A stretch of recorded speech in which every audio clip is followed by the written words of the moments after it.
Now I am going to explain the another type of a vector, that is a bacterial artificial chromosome vector, BAC vector. So BAC is a shuttle plasmid vector created for cloning large size foreign DNA. So it has a large size of the foreign DNA. BAC vector is one of the most useful cloning vector in recombinant DNA technology. They can clone DNA insert of the 300 kb. So kb means 1000. So 3 lakhs base pairs which is present. So that only we can told as the large sized foreign DNA. This is also mostly useful in recombinant DNA technology, and it also a user friendly also. This is the diagram of a BAC vector.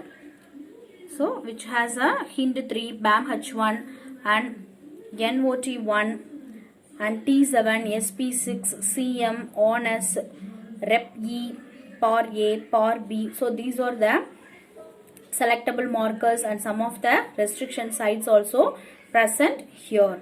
Okay. The next one is yeast artificial chromosome, YAC vector. So YAC vector is behave as a yeast chromosome vector. So which occurs in two forms. So one is a circular form and another one is a linear form, and it also multiplies in a bacteria. That is a circular form only multiplies in the bacterial cell. Bacterial cell is act as a host cell, means we can use a circular YAC DNA molecules, and linear YAC DNA multiplies in yeast cells. So this yeast artificial chromosome we can use both bacteria as well as yeast also. And this one is a diagrammatic explanation of a YAC vector. So it has present the BAMH1 and TRP1. Ampicillin resistance is a this one is a selectable marker, and telomere PAMH1 and telomeres also present here. Telomere means end point. Okay. So BMP1 and ORI1. So these are the some of the selectable markers, and also the some of the restriction sites also present here. So circular means we can use in a bacterium, and linear type means we can use in a yeast cells. The next type of a vector is a shuttle vectors. So shuttle vectors means in this vector both the bacterial and yeast. So two characteristics which is present in this type of vectors. The shuttle vectors are the plasmid designed in a replicate cells of the two different species. So these vectors are created by recombinant techniques.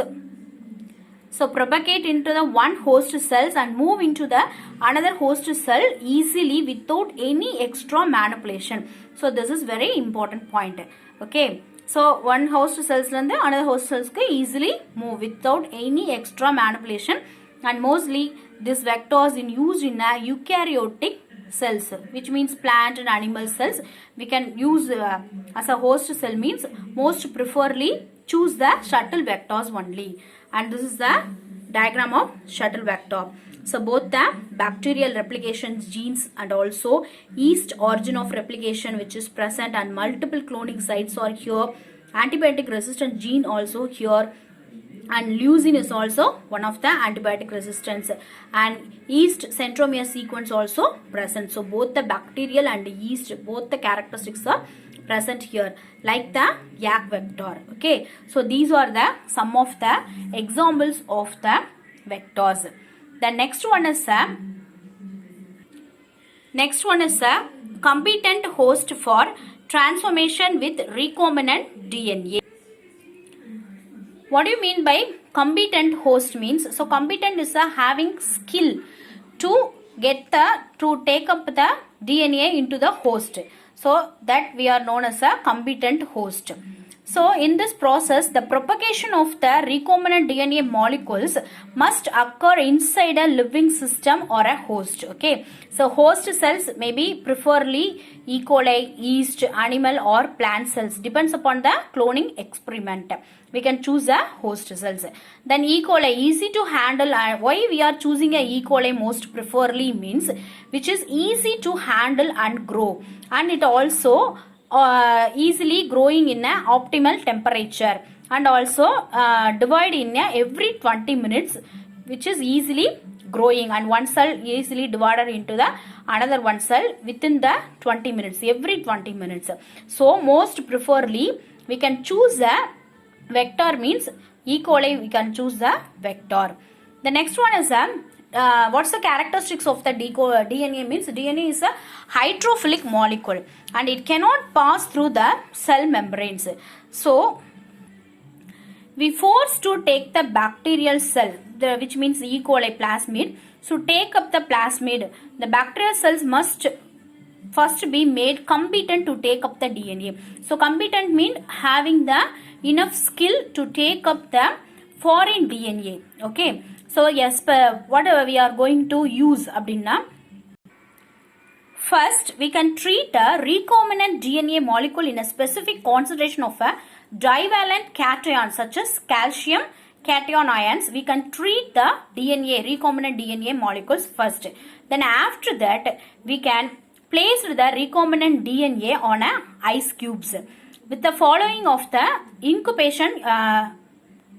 incubation timing period, heat shock is 42 degree Celsius, and after that we can putting them into the back on ice also. So this this action enables bacteria to take up the recombinant DNA.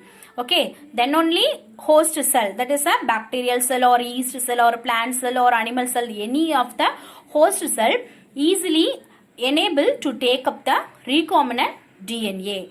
Okay. Suppose we are choosing the host cell as a eukaryotic cell, means the expression of a eukaryotic proteins, we can functionally active proteins and also post-translational modification should also occur.